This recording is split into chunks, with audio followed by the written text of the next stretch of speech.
Boa noite, irmãos. Graça e paz mais uma vez. A graça de Deus, estamos aqui mais uma vez para fazer o nosso estudo sobre a confissão de fé. Nós estamos no capítulo 10 sobre o chamado eficaz, ou graça irresistível. Nós vamos ver mais um pouco, entender sobre isso. A gente, acho que com a sequência que é feita a confissão, às vezes eu fico pensando, será que foi pensado? Será que não foi? A gente viu um pouco sobre os atributos de Deus, sobre a Trindade, depois a gente viu sobre a soberania de Deus, sobre a depravação do homem. E parece que essas coisas que a gente vem estudando, parece que são conclusões óbvias, né, esse pensamento. Então, muito bom, tem sido muito bom para mim, muito edificante também. Hoje tem uma introduçãozinha pequena aqui, que é o assunto que a gente vai entrar, a confissão vai tratar muito disso, nos próximos capítulos, sobre o que a gente conhece sobre as doutrinas da graça, né? A gente conhece com esse nome, ou também conhecido como os 5 pontos do calvinismo, que se refere à mesma coisa. Então, eu só vou dar uma introduçãozinha pequena e depois a gente vai entrar no texto da confissão. Há pouco mais de um século, mais precisamente dia 31 de janeiro, well, quase 2 séculos agora, né? 31 de janeiro de 1892 faleceu Charles Spurgeon, que é conhecido como o príncipe dos pregadores, né? Um dos maiores pregadores da palavra de Deus que o mundo já viu e ouviu. E o que ele pregava? Vamos deixar ele mesmo responder, né? Ele pregava a velha verdade que Calvino pregava, que Agostinho pregava, que Paulo pregava, e é a verdade que a gente tem que pregar hoje e que nós temos que se pregar sempre, né? Do contrário, ele diz: serei falso para com a minha consciência e para com o meu Deus. O evangelho de John Knox é o meu evangelho, o meu labor diário, declara Spurgeon. Ele diz que é reavivar as velhas doutrinas de Gill, de Owen, de Calvino, de Agostinho e de Cristo. No final, tudo se remete a Cristo. Como fica sempre claro, nossa autoridade é sempre a palavra de Deus. Nós não seguimos essa ou outra doutrina porque os nossos irmãos, Calvino ou Spurgeon, seguiam, mas porque são doutrinas bíblicas, a gente vê base bíblica nelas e por isso a gente segue elas. E também sem ignorar o que Deus fez através da história por meio dos nossos irmãos, né? E como temos visto, certos irmãos pregaram essas doutrinas bíblicas de forma maravilhosa. Os 5 pontos do calvinismo, ou as doutrinas da graça, foram formulados em uma resposta a um documento que ficou conhecido na história como remonstrância, ou remonstrância, né? Ou o mesmo que protesto. Apresentado ao Estado da Holanda pelos discípulos do professor de um seminário holandês chamado Jacob Herman, cujo sobrenome latino era Arminius. Então a gente conhece como Jacó Armínio. Mesmo estando inserido na tradição reformada, Armínio tinha sérias dúvidas quanto à graça soberana de Deus, visto que era simpático aos ensinos de Pelágio e Erasmo. A gente já viu um pouco disso, no que se refere à livre vontade do homem, como a gente estudou no estudo passado sobre o livre-arbítrio. Esse documento formulado pelos discípulos de Armínio, o documento da Remonstrância, ou seja, um protesto contra os 5 pontos do calvinismo, que a gente vai, contra as doutrinas levantadas na Reforma, tinha como objetivo mudar os símbolos oficiais das doutrinas das igrejas da Holanda, ou seja, a Confissão Belga e o Catecismo de Heidelberg, que parecem bastante, até às vezes eu trago algumas citações, parecem bastante com a Confissão de Fé, são irmãos, né, confissões irmãs, substituindo pelos ensinos de Armínio. Dessa forma, a única razão pela qual os 5 pontos do calvinismo foram elaborados era de responder ao documento apresentado pelos discípulos de Armínio. Esses 5 pontos são também conhecidos, como eu já falei, como as doutrinas da graça e formam as bases centrais da nossa fé, juntamente com os 5 solas, que a gente já viu algumas partes também dos 5 solas. Então aqui só um, um diagrama pequenininho para a gente entender melhor. Em inglês, essas 5 doutrinas, esses 5 pontos, eles formam um acróstico formado TULIP, que aí acaba a flor, né? E a flor acaba sendo conhecida como o símbolo dos calvinistas, né? Mas ele começa com a total depravação, que a gente já viu, né? Unconditional election, eleição incondicional. Limited atonement, ou expiação limitada. Irresistible grace, ou graça irresistível. E perseverance of saints, a perseverança dos santos. Então, esses são os 5 pontos do calvinismo, que foi criado em resposta a esse documento da remonstrância, né? Esses 5 pontos estão no âmago da teologia bíblica, não são insignificantes. A nossa posição sobre eles afeta profundamente o nosso ponto de vista sobre Deus, o homem, a salvação, a expiação, a regeneração, a segurança de salvação e a adoração e missões também. Em algum momento ao longo da história, ninguém sabe com certeza quando e como, os 5 pontos foram resumidos em inglês no acrônimo TULIP, como eu já falei. Uma forma mais simples para a gente assimilar melhor esses pontos seria: primeiro, nós experimentamos a nossa depravação, nós conhecemos a nossa depravação e a nossa necessidade de salvação. Depois vem a graça irresistível de Deus, nos levando à fé, que é o que a gente vai estudar hoje, e confiamos na suficiência da morte expiatória de Cristo pelos nossos pecados. Depois a gente descobre que por trás da obra de Deus em expiar nossos pecados e levar-nos à fé, estava a eleição incondicional de Deus, como a gente já viu também um pouco sobre isso. E por último, descansamos em sua graça eletiva, que nos dá poder e vontade de perseverarmos até o fim. Então esse é um resumo do que diria esses 5 pontos do calvinismo. Como os irmãos já viram, a gente já estudou boa parte deles, a maioria. Hoje a gente vai ver mais um. É, Hoje a gente vai ver sobre a letra I do acróstico, que fala sobre a graça irresistível de Deus, também é conhecido como chamado eficaz. Então, entrando no texto da confissão, começa assim, sobre o chamado eficaz. Aqueles a quem Deus predestinou para a vida, ele se agrada em chamar eficazmente, no tempo aceitável e por ele mesmo determinado, por meio de sua palavra e de seu espírito, do estado natural de pecado e de morte para a graça e a salvação por Jesus Cristo. Isso Deus faz iluminando-lhes a mente de maneira espiritual e salvadora, para que compreendam as coisas de Deus, tirando-lhes o coração de pedra e dando-lhes um coração de carne, renovando-lhes a vontade e, pela sua onipotência, predispondo-os para o bem e trazendo-os irresistivelmente para Cristo. No entanto, eles veem a Cristo espontânea e livremente, porque a graça de Deus lhes dispõe o coração para isso. Então, algumas citações bíblicas que a confissão dá. Esse é o texto principal, acho, do nosso estudo, né? Romanos 8:30. E aos que predestinou, a esses também chamou. Aos que chamou, a esses também justificou. E aos que justificou, a esses também glorificou. Eu sempre gosto de atentar para o tempo que essas palavras são colocadas, né? Tudo no passado, ou seja, é tão certo que não tem dúvida, já tá, é uma coisa que já aconteceu, é tão certo que parece que já aconteceu, porque não tem como desviar disso, né? Deus chamou, ele elegeu, ele justificou e ele glorificou. Romanos 11:7. Que diremos, pois? O que Israel busca, isso não conseguiu, mas a eleição o alcançou, e os mais foram endurecidos. Efésios 1:10 e 11. De fazer convergir nele, na dispensação da plenitude dos tempos, todas as coisas, tanto as do céu como as da terra.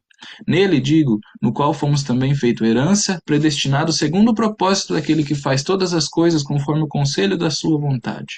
Então aqui fala um pouco sobre esse tempo, que no tempo certo, as pessoas que Deus elegeu, essas pessoas, ele vai chamar essas pessoas irresistivelmente, né? Então esse texto fala um pouco disso. 2 Tessalonicenses 2:13 e 14. Entretanto, devemos sempre dar graças a Deus por vós, irmãos amados pelo Senhor. Por isso que Deus vos escolheu desde o princípio para a salvação, pela santificação do Espírito e fé na verdade, para o que também vos chamou mediante o nosso Evangelho, para alcançar a glória do nosso Senhor Jesus Cristo. Efésios 2, de 1 a 6, ele vos deu vida, estando vós mortos em delitos e pecados, nos quais andastes outrora, segundo o curso desse mundo, o príncipe da potestade do ar, do espírito que agora atua nos filhos da desobediência, entre os quais também todos nós andávamos outrora, segundo as inclinações da nossa carne, fazendo a vontade da carne e dos pensamentos. E éramos por natureza filhos da ira, como também os demais. Mas Deus, sendo rico em misericórdia, por causa do grande amor com que nos amou, e estando nós mortos em nossos delitos, nos deu vida, justamente com Cristo. Pela graça sois salvos. E juntamente com ele nos ressuscitou e nos fez assentar nos lugares celestiais em Cristo Jesus. Esse é um texto que a gente já viu também, até no nosso estudo sobre a depravação, que é importante a gente entender de onde a gente vem. A gente vai ver um pouco mais quando a gente estudar de onde a gente vem para chegar a essa conclusão. Uma conclusão acaba sendo uma conclusão óbvia. Não teria que ter nem motivo de debate se a gente se debruçasse a palavra e se rendesse a palavra mesmo, né? Mas, infelizmente, todos esses temas que a gente está estudando é motivo de debate infindável, né, na história. Atos 26:18, para lhes abrir os olhos e convertê-los das trevas para a luz e da potestade de Satanás para a fim de que recebam eles remissão de pecados e herança entre os que são justificados pela fé em mim. Efésios 1, 17 e 18, para que o Deus do nosso Senhor Jesus Cristo, o Pai da glória, vos conceda o espírito de sabedoria e de revelação do pleno conhecimento dele, iluminando os olhos do vosso coração para saberdes qual é a esperança do seu chamado, qual a riqueza da glória da herança dos santos. É incrível, irmãos, que esses textos a gente vê que é Deus que vem ao homem, né? Nunca é o homem que vai a Deus. O homem aqui, ele é sempre morto, ele é sempre trevas, ele é sempre escravo de Satanás. Ezequiel 36, 26, dar-vos-ei coração novo. Quem que vai dar o coração novo? Deus vai dar o coração novo, né? E porém em vós um espírito novo. Tirarei de vós o coração de pedra e vos darei coração de carne. Deuteronômio 36. O Senhor teu Deus circundará o seu coração e o coração da tua descendência, para amares o Senhor teu Deus de todo o coração e toda a tua alma, para que vivas. Êxodo 36, 27. Porei dentro de vós o meu espírito e farei que andeis nos meus estatutos. Vós sereis o meu povo e eu serei o vosso Deus. Efésios 1, 19.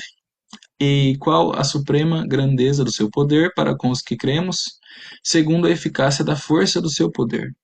E Salmo 110, 3. Apresentar-se-á voluntariamente o teu povo no dia do teu poder, com santos ornamentos, como orvalho emergindo da aurora, serão os teus jovens. As antigas doutrinas da graça são um sistema lógico, coerente e harmônico. Os assim chamados 5 pontos do calvinismo revelam como é possível a redenção eterna de pessoas totalmente depravadas, em consequência do pecado original pelo Deus triuno. O Pai elege incondicionalmente, o Filho redime objetivamente os eleitos e o Espírito Santo aplica eficazmente a redenção ao coração daqueles por quem Cristo morreu. A doutrina calvinista da graça eficaz diz respeito, portanto, à aplicação da obra da redenção ao coração dos eleitos de Deus. O Pai elege, Cristo redime e o Espírito Santo aplica a graça redentora de Deus aos eleitos, chamando-os irresistivelmente para a salvação. Se o homem em estado de pecado encontra-se totalmente corrompido em consequência da queda e espiritualmente incapacitado para salvar-se, visto que está morto, como a gente viu, se Deus escolheu soberanamente antes da fundação do mundo aqueles quem manifestou a sua misericórdia, designando-os para a salvação, e se Cristo expiou de fato, objetivamente, os pecados dos eleitos, através da sua vida, sacrifício e intercessão, como ele disse, né, tetelestai, está consumado, então segue-se, se realmente foi consumado, necessariamente que a graça salvadora, redentora e santificadora do Deus triuno será eficazmente aplicada, de modo que os eleitos de Deus serão irresistivelmente chamados por ela para serem justificados, santificados e glorificados. Entretanto, é necessário esclarecer que ao professar a doutrina da graça eficaz, ou do chamado irresistível, o calvinista não quer dizer com isso, com esses termos, né, que os eleitos de Deus nunca oferecem resistência à sua graça salvadora, ou que são convertidos à força, contra a sua vontade. O que a doutrina sustenta é que a ação do Espírito Santo não pode ser finalmente resistida, isto é, que o Espírito Santo age de tal modo, sem violar a vontade humana, ou seja, nós não somos robôs, como a gente já viu no nosso último estudo do livre-arbítrio. Ele restaura as suas faculdades espirituais corrompidas pela queda. E isso é feito de maneira que, restaurada a visão espiritual, o seu intelecto possa discernir a palavra da verdade e a sua vontade é persuadida pelo Espírito Santo de Deus. É assim que ele se arrepende, crê no Evangelho e se efetiva nele a salvação que Cristo objetivamente adquiriu para ele. Em outras palavras, ninguém jamais reclamará por ter sido salvo, nem aqui e nem na glória. Por outro lado, ninguém que discirna o Evangelho e deseje sinceramente a salvação será lançado no inferno. Aquele que quer realmente vir a Cristo para ser salvo é eleito de Deus. É muito engraçado o pessoal atacando essas doutrinas. Eles falam, quer dizer que se eu quiser ir para o céu, se eu for bater na porta do céu desesperadamente, Deus não vai deixar eu entrar porque eu não sou eleito. Não é assim, né? A gente sabe que, diante dessa realidade do homem morto em delitos e pecados, se você tem esse desejo, você só vai amar Deus verdadeiramente se você realmente foi escolhido por Deus, né? Isso que a gente já viu nos nossos estudos. Aqui eu falo um pouquinho sobre quando a gente diz graça irresistível, não quer dizer que o homem não possa resistir. A gente tem o exemplo de Saulo, que resistia, né? E o próprio Senhor Jesus, quando apareceu para ele no caminho de Damasco, falou para ele, até brincou com a cara dele, né? Falou, Paulo, Paulo, Paulo, Saulo, né? Duro é para ti recalcitrar contra os meus aguilhões. Ou seja, você vai estar resistindo, Paulo. Resiste bastante. Espera aí que tô chegando. Vai lá naquela cidade. Enfim, a gente conhece a história. Mas no final, né, a vontade de Deus sempre prevalece. Como a gente vê aqui em Isaías 43, entre os versículos 11 e 13, diz um pouco assim: eu sou o Senhor, e fora de mim não há Salvador. Eu anunciei e eu salvei, e eu o fiz ouvir. E Deus estranho não houve entre vós, pois vós sois as minhas testemunhas, diz o Senhor. Eu sou Deus, ainda que houvesse dia, eu sou. E ninguém há que possa fazer escapar das minhas mãos. Agindo eu, quem o impedirá? E Nabucodonosor também é um exemplo interessante, depois que ele experimentou o peso da soberania de Deus, né? Ele exclamou, ele falou em Daniel 4:35, e todos os moradores da terra são reputados em nada, e segundo a sua vontade ele opera com o exército do céu, e os moradores da terra, não há quem possa estorvar a sua mão, e lhe diga, que fazes? Continuando no texto da confissão, a chamada eficaz é resultante da graça especial e gratuita de Deus, e não de algo que de antemão é, seja visto no homem, e nem de poder algum ou ação da criatura cooperando com a graça especial de Deus. Por estar morta em pecados e transgressões, a criatura mantém-se totalmente passiva, até que na chamada eficaz ela seja vivificada e renovada pelo Espírito Santo. A pessoa então é habilitada a responder a essa chamada e a abraçar a graça que ela comunica e oferece. Para isso é necessário um poder que de modo nenhum é menor do que aquele que ressuscitou Cristo dentre os mortos. 2 Timóteo 1,9, que nos salvou e nos chamou com santa vocação, não segundo as nossas obras, mas conforme a sua própria determinação e graça que nos foi dada em Cristo antes dos tempos eternos. Efésios 2,8, porque pela graça sois salvos mediante a fé, e isso não vem de vós, é um dom de Deus. 1 Coríntios 2,14, ora, o homem natural não aceita as coisas do Espírito de Deus porque eles são loucura, e não pode entendê-las, porque elas se discernem espiritualmente. Efésios 2,5, como a gente já viu. João 5,25, em verdade vos digo que vem a hora, e já chegou, em que os mortos ouvirão a voz do Filho de Deus, e os que ouvirem, viverão. Os que ouvirem. Efésios 1, 19 a 20, e qual a suprema grandeza do seu poder para com os que cremos, segundo a eficácia da força do seu poder, não do nosso poder, ou do poder de Deus e do nosso, o qual exerceu em Cristo, ressuscitando-o dentre os mortos e fazendo-o assentar em sua direita nos lugares celestiais. Aqui um pouco sobre o que a gente viu, sobre a gente ser passivo, né? O que ensina o Antigo Testamento sobre isso, né? Um pouco, para a gente ver um pouquinho de base bíblica com um pouco mais de tempo, né? O salmista certamente cria que Deus é quem inclina o coração do homem. Inclina meu coração aos teus testemunhos e não a cobiça. Salmo 119, 36. Salomão também acreditava nisso. Como ribeiro de águas, assim é o coração do rei na mão do Senhor. Este, segundo o seu querer, o inclina. Provérbios 21, 1. Qual a convicção de Jeremias quando a eficácia da graça de Deus? Ele diz, eu sei, ó Senhor, que não cabe ao homem determinar o seu caminho, nem ao que caminha o dirigir dos seus passos. Jeremias 10, 23. Este é o ensino geral. Não cabe ao homem determinar o seu caminho, muito menos, claro, no que diz respeito à sua salvação. Cura-me, Senhor, e serei curado. Salva-me e serei salvo, porque tu és o meu louvor. Jeremias 17, 14.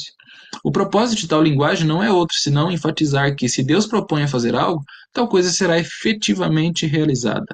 Que a salvação aqui mencionada não se limita ao livramento das garras dos inimigos, fica evidente no contexto anterior, especialmente a partir do verso 5. A cada passo, a revelação torna-se mais clara, porque esta é a aliança que firmarei com a casa de Israel depois daqueles dias, diz o Senhor. Na mente lhes imprimirei as minhas leis, também no coração lhes escreverei. Eu serei o seu Deus, e eles serão o meu povo. Jeremias 31, 33. A seguir, dar-lhes-ei um só coração e um só caminho, para que me temam todos os dias, para que seu bem e bem de seus filhos. Para o seu bem e o bem de seus filhos. Farei com eles aliança eterna, segundo a qual não deixarei de fazer o bem. E porei o meu temor no seu coração, para que nunca se apartem de mim. Jeremias 32, de 39 a 40. Certamente não se pode aplicar tais promessas à nação judaica, pois nem todos os de Israel são de fato israelitas, e nem por serem descendentes de Abraão são todos seus filhos. Mas em Isaque será chamada a tua descendência, isto é, estes filhos de Deus não são propriamente os da carne, mas devem ser considerados como descendência dos filhos da promessa, como diz Romanos 9, 6 a 8. E sim ao remanescente, segundo a eleição da graça. Então isso se aplica a gente também, como diz Romanos 11:5. O texto de Ezequiel 36:26 é bem conhecido, e também é impossível que ele se refira exclusivamente a Israel segundo a carne. Dar-vos-ei coração novo, e porei dentro de vós um espírito novo. Tirarei de vós o coração de pedra e dareis um coração de carne, como a gente já viu. Para que não reste dúvida que tal linguagem se refere à aplicação da obra redentora operada na alma pela pregação da palavra e a operação eficaz do Espírito Santo, podemos ler em 2 Coríntios 3, de 2 a 3, vós sois a nossa carta, escrita em nossos corações, conhecida e lida por todos os homens, estando já manifestos como carta de Cristo, produzida pelo nosso ministério, da pregação da palavra, escrita não com tinta, mas pelo Espírito de Deus, vivente, não em tábuas de pedra, mas em tábuas de carne, isto é, nossos corações. Então, Paulo faz uma aplicação dessa passagem do Antigo Testamento e ele aplica isso à igreja, aos salvos de Deus. Vamos para o Novo Testamento, então, onde a revelação da doutrina da graça eficaz torna-se cristalina, muito mais clara. O que dizem os evangelhos? Que os que creem em Cristo não nascerão do sangue, nem da vontade da carne, nem da vontade do homem, mas de Deus. Foi Jesus quem deu-lhes o poder de serem feitos filhos de Deus, como diz João 1, 12 a 13.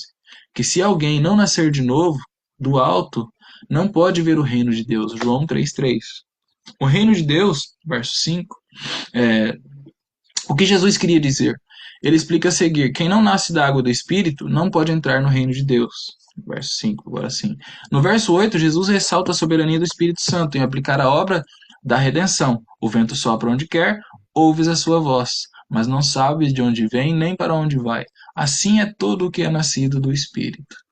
É incrível pensar nisso, como que alguém pode escolher, como que alguém pode até lutar contra isso tudo bem, mas resistir eficazmente, né, contra esse chamado.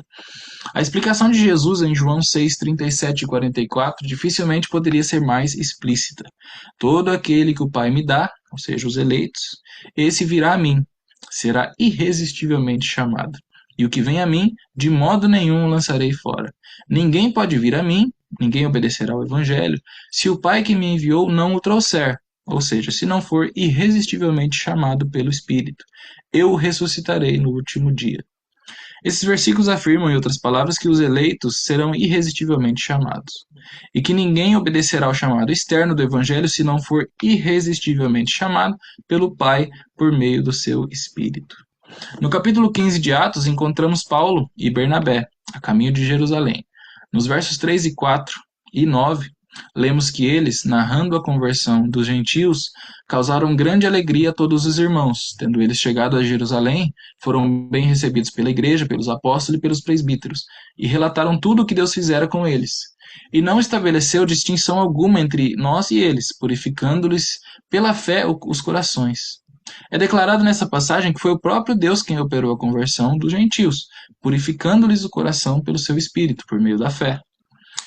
Quando os apóstolos queriam explicar as conversões, não o faziam em termos de uma persuasão geral, mas por uma ação efetiva, específica, objetiva e eficaz do Espírito Santo. Era ele quem efetivamente estava aplicando a redenção aos seus corações, purificando-los pela fé, ou por meio da fé, os corações. E o apóstolo Paulo, o que ele tem a nos dizer então sobre essa aplicação da obra redentora? Em Romanos 9,16, falando sobre os verdadeiros israelitas, os judeus crentes, o apóstolo conclui, como já vimos quando discutimos a eleição incondicional, a gente já viu um pouco disso, não depende de quem quer ou de quem corre, ou seja, do livre-arbítrio humano, como a gente viu no último estudo, mas de Deus usar da sua misericórdia, ou seja, da sua graça eficaz. Ainda escrevendo aos Romanos, no capítulo 11, versos 4 a 7, ele não poderia ser mais claro quanto à graça eficaz de Deus para com os judeus. Rebatendo a insinuação de que Deus teria rejeitado o seu povo, Paulo cita 1 Reis 9,18, quando Deus diz: reservei para mim 7.000 homens, que não dobraram os joelhos diante de Baal. Os eleitos de Deus naquela época. Então explica, assim, pois, agora, também, no tempo de hoje, sobrevive um remanescente segundo a eleição da graça, os judeus eleitos pela graça de Deus, contemporâneos de Paulo. E se é pela graça, já não é pelas obras, caso contrário, a graça já não é mais graça. Que diremos, pois? O que Israel busca pelas obras, isso não conseguiu, mas a eleição o alcançou, ou seja, o chamado eficaz dos eleitos. E os judeus não eleitos, foram endurecidos. Quando o apóstolo Paulo aconselha Tito a exortar os crentes sobre os seus cuidados, a fim de que sejam submissos e obedientes às autoridades, e não serem difamadores nem altercadores, mas cortados para com todos os homens, em Tito 3:3-7, ele o faz com a seguinte argumentação: Pois nós também outrora éramos nécios, desobedientes, desgarrados, escravos de toda sorte de paixões e prazeres, vivendo em malícia e inveja, odiosos e odiando uns aos outros. Não podemos esquecer que tais fomos outrora.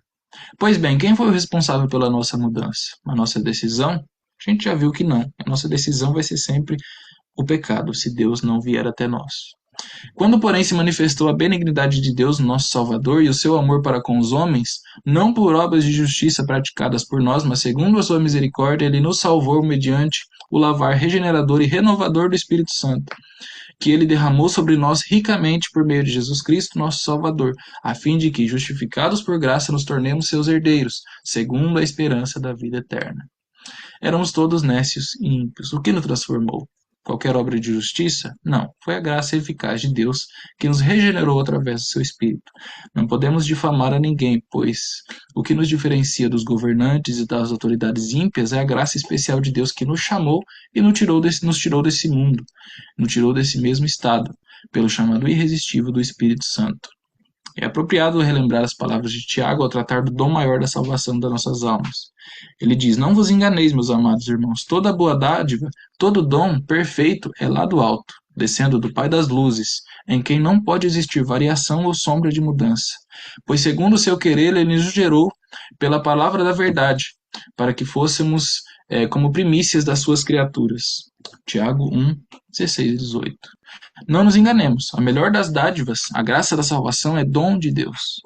É Ele quem nos regenera pelo seu Espírito, isso ficou claro, por meio da palavra lida e pregada. Desenvolvei a vossa salvação com temor e tremor. É a exortação de Paulo aos Filipenses, no capítulo 2, no verso 12.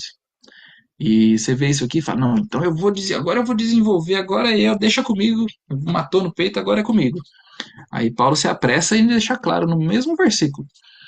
No próximo versículo, né? Deus é quem efetua em vós tanto querer como realizar segundo a sua boa vontade. Então, é Deus do começo ao fim, né? Não nos enganemos, irmãos, ao invés de tributar qualquer mérito ao nosso livre-arbítrio, ou à nossa própria vontade ou decisão, é melhor que consideremos que Jesus é tanto o autor como o consumador da fé. E como diz Hebreus 12:2. Que é Deus quem opera em nossos corações a graça especial da salvação. É o seu Espírito, e não nós, quem opera tanto o querer como o realizar da sua boa vontade. E não tem espaço para resistência nenhuma, né? O texto é claro. Deus efetua o querer e o realizar. Não depende de quem quer, nem de quem corre. A confissão vai falar um pouco aqui agora, vamos ver junto. Ela vai mudar um pouco, aparentemente mudar um pouco o tema, mas esse é o terceiro e tem só mais uma parte depois, mas vamos ver um pouquinho, essa é uma coisa que gera bastante dúvida. As crianças que morrem na infância, se eleitas, são regeneradas e salvas por Cristo, através do Espírito, que obra quando, onde e como lhe agrada. Do mesmo modo são salvas todas as outras pessoas incapazes de serem chamadas exteriormente pelo ministério da palavra. Então, João 3, 5 e 6.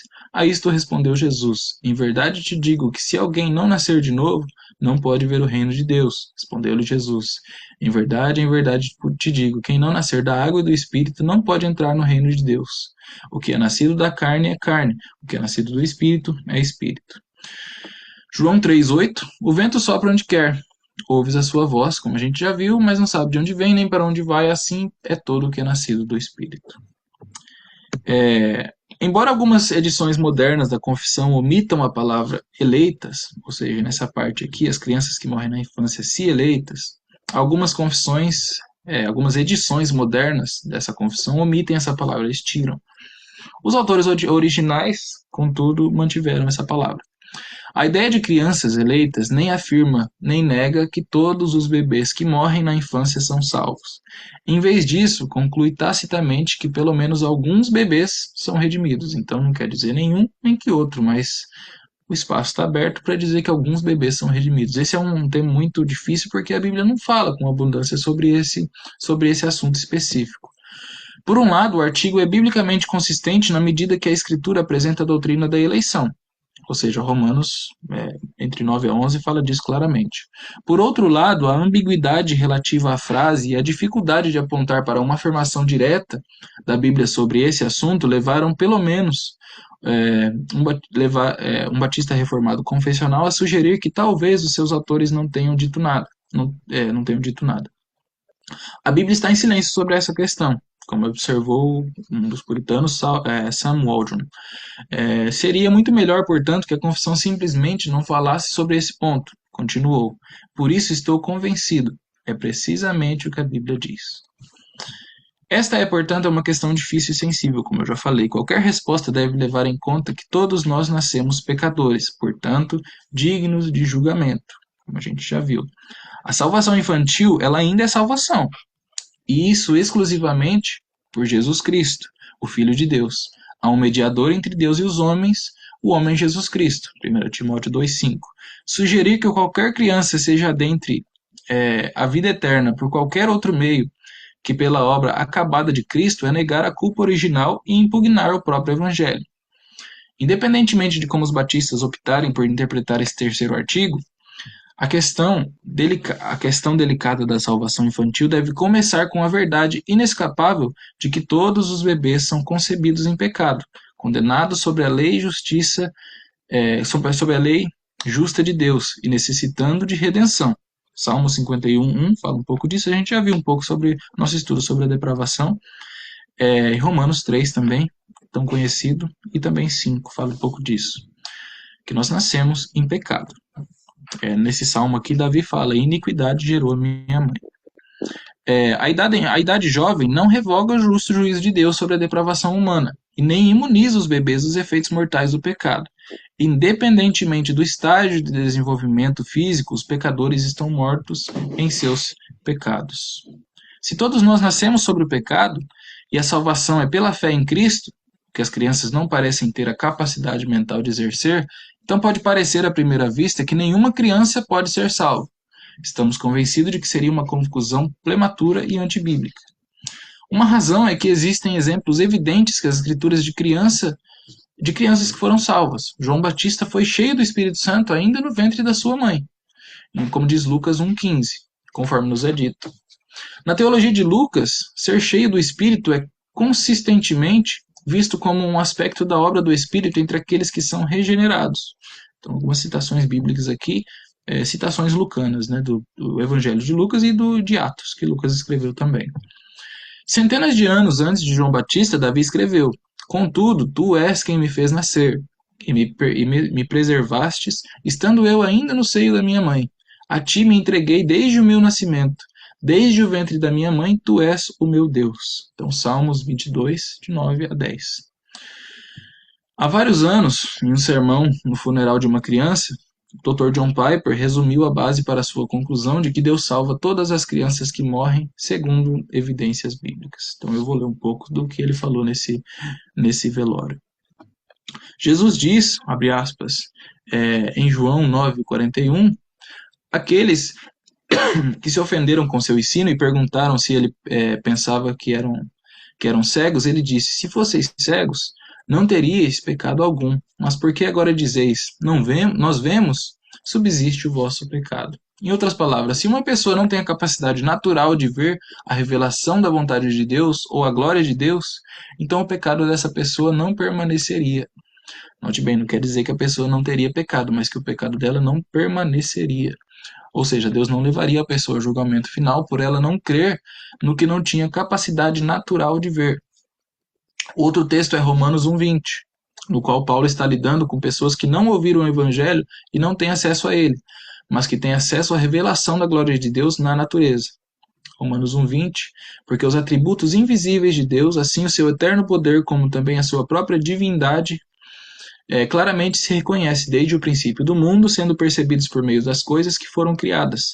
Tais homens são, por isso, indesculpáveis. Em outras palavras, se uma pessoa não tivesse acesso à revelação da glória de Deus, não tivesse a capacidade natural de vê-la e compreendê-la, então Paulo infere que ela teria uma desculpa no julgamento. Ou seja, ele fala que seria indesculpável, então o contrário seria essa conclusão que o John Piper afirma, se eles teriam uma desculpa. Os bebês, acredito, diz John Piper, ainda não têm essa capacidade, ou seja, de perceber de maneira natural na natureza a revelação do Criador. E, portanto, de maneira inescrutável de Deus, ele os traz sob o sangue perdoador de seu Filho. Em outro sermão, só para a gente entender melhor, John Piper diz assim: Deus, em sua justiça, encontrará uma maneira de absolver da sua depravação crianças que morrem. Certamente será por meio de Cristo. Mas além disso, estaríamos adivinhando. Parece-me que a hipótese mais natural seria que os bebês crescerão no reino, imediatamente ou com o tempo, e pela graça de Deus chegarão à fé para que a sua justificação seja somente pela fé, assim como a nossa. É importante enfatizar que, em nossa opinião, Deus não está salvando crianças porque elas são inocentes. Elas não são inocentes, mas culpadas, como a gente já viu. Ele as está salvando porque, embora sejam pecadoras, em sua misericórdia ele deseja que a compaixão seja exercida sobre aqueles que são pecadores e ainda não têm a capacidade de compreender a verdade revelada sobre ele na natureza e no coração humano, ou pela sua palavra também, né?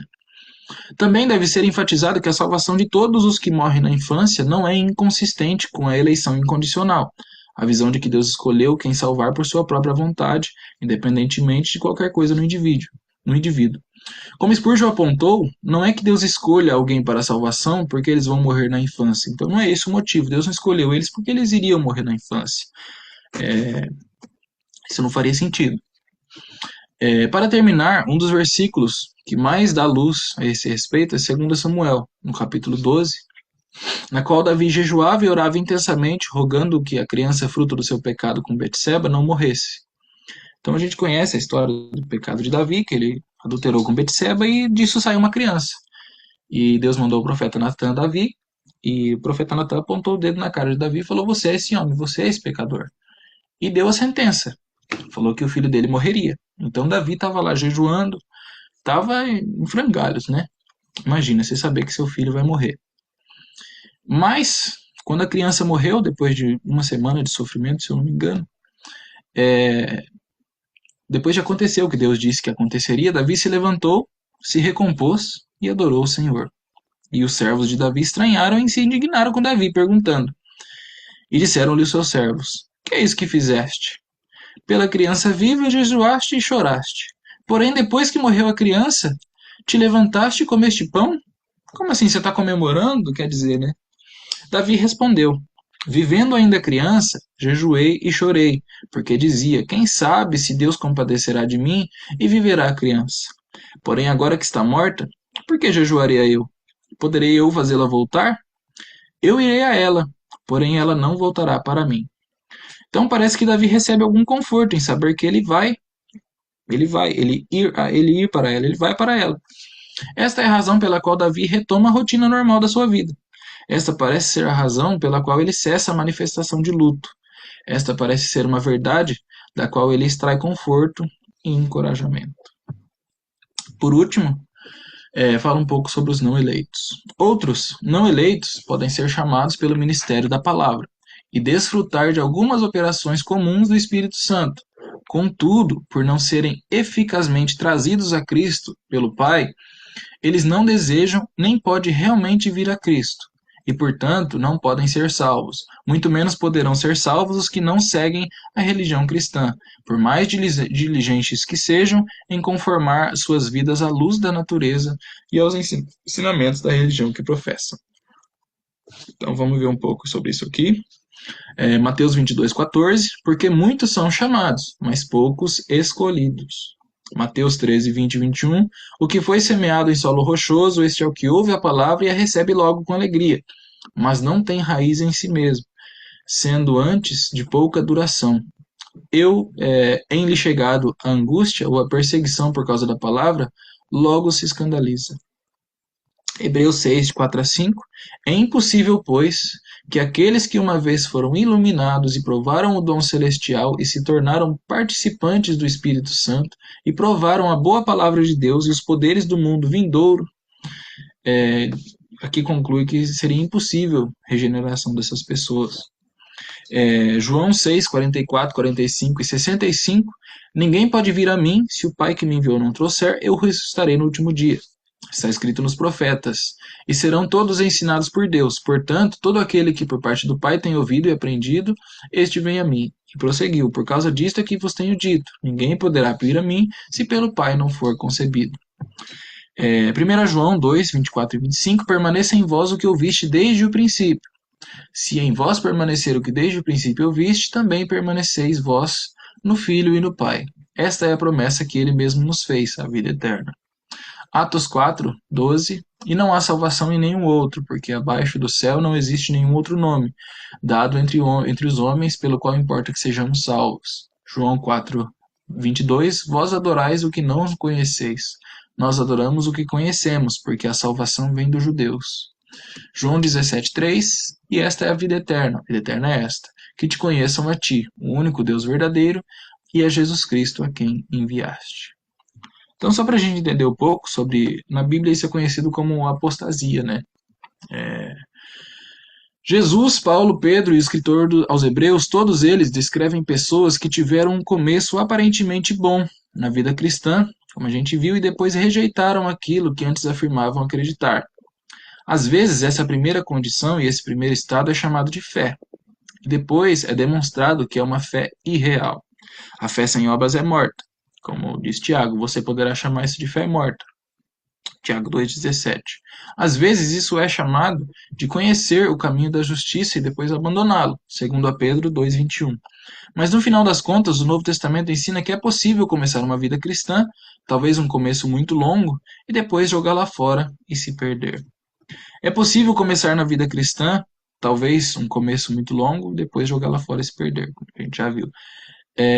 Não que Deus alguma vez perca alguns dos seus filhos ou algum dos seus eleitos. Não que Deus elegeu, mas ele como quebraria aquela corrente que a gente leu, que ele predestinou, ele santificou e ele glorificou.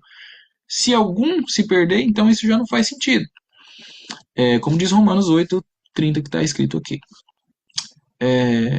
Nenhum daqueles que Deus predestina, chama e justifica jamais será perdido. Aqueles que ele chama, ele mantém. É isso que esses versículos ensinam. Alguns exemplos de como essa apostasia, esse naufrágio espiritual acontece.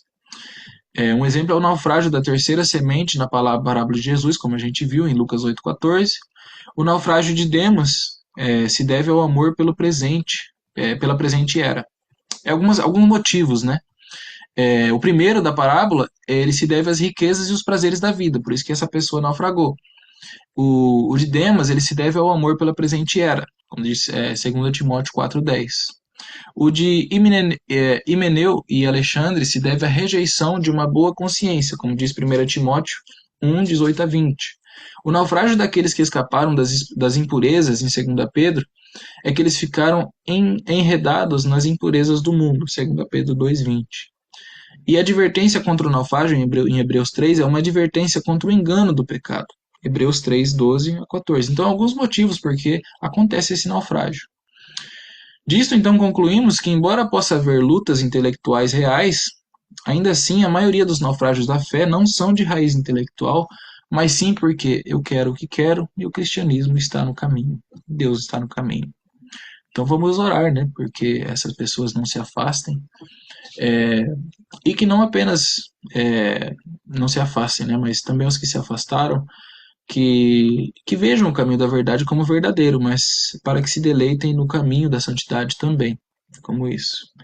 Bom, em tudo isso que a gente viu, uma coisa é certa, para a gente terminar, como diz Jó 42:2, bem sei que tudo podes e nenhum dos seus propósitos pode ser impedido, e que nós possamos descansar nessa verdade das Escrituras. Esse foi o nosso estudo de hoje, irmãos. Nos vemos semana que vem, com a ajuda de Deus, tá? Deus abençoe a todos.